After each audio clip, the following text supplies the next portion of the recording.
Over the past couple of days to weeks, we have been experiencing a number of conflicts that has been taking place in around the Westmoreland space.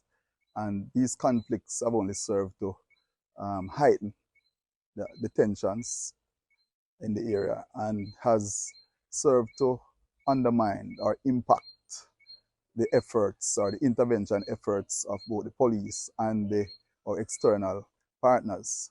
So over the last couple of days, we have been conducting a number of operations in and around the parish.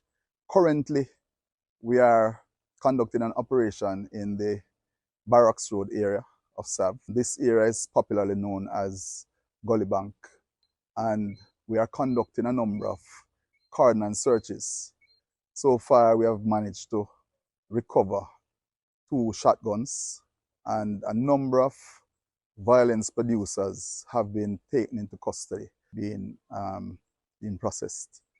Over the next couple of days to weeks, you will see a number of these operations taking place across the parish.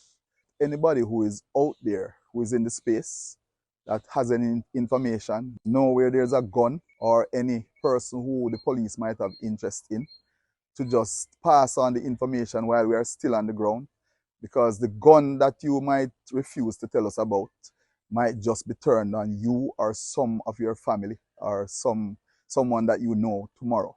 So seize the opportunity while you have the military, the police within the space, and pass on the information so that we can do a thorough search throughout the space and try to make it safer for you and your family.